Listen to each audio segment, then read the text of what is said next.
അയാളെ ഏൽക്കാത്ത ഒരു വസന്തവുമില്ലിനി. ജീവിതത്തിലെ സുവർണകാലങ്ങളെല്ലാം കഴിഞ്ഞെങ്കിലും ഇന്നും അയാൾ എന്ന നാമം ജ്വലിക്കുന്ന പ്രതീക്ഷയാണ് പലർക്കും. നെഞ്ചിലെരിയുന്ന കനലാണ്. ലോകകപ്പ് എന്ന മോഹം ഇനിയും അയാൾ കന്യമാണെന്ന് തോന്നിപ്പോകാം. പക്ഷേ അസാധ്യമാണെന്ന് പറഞ്ഞതിനെയെല്ലാം അയാൾ സാധ്യമാക്കിയിട്ടേ ഉള്ളൂ.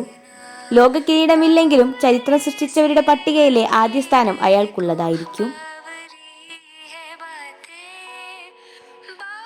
പ്രതിസന്ധികളെ അയാൾക്ക് തൻ്റെ അടുത്തറിയുന്ന കൂട്ടുകാരനെ പോലെയാണ്. ചവിട്ടിത്താഴ്ത്താമെന്ന് വ്യാമോഹിച്ചവരെല്ലാം ഇന്ന് നിശബ്ദരാണ്.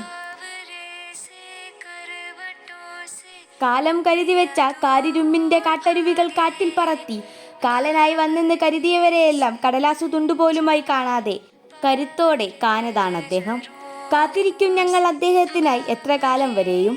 കാരണം അദ്ദേഹമാണിന്നെൻ്റെ പ്രതീക്ഷയും പ്രകൃതിയും. റൊസാരിയോ തെരുവിലെ മുത്തശ്ശികളല്ല, അത് വെറും കെട്ടുകഥകളുമല്ല. അയാളെക്കുറിച്ച് പറയാറുള്ളത് ചരിത്രത്തിൽ അയാളെ അടയാളപ്പെടുത്താത്ത ഏടുകളുണ്ടാകില്ല.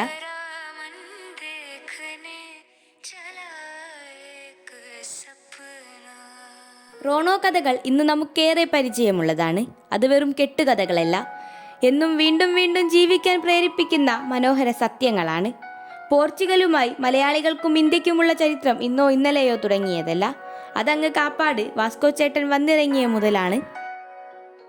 പക്ഷെ വീര്യം കൂടുന്നത് അയാൾക്ക് മുന്നിലാണ്. സ്വന്തം അമ്മ വരെ വേണ്ട എന്ന് വെച്ചതാണ് അയാളെ. വിധിയെ തോൽപ്പിച്ചാണ് അയാൾ തൻ്റെ കിരീടത്തിലേക്ക് മുത്തുകൾ തുന്നിച്ചേർത്തത്. എന്നാൽ ഇന്ന് ആ അമ്മയ്ക്ക് ഏറെ അഭിമാനിക്കാം.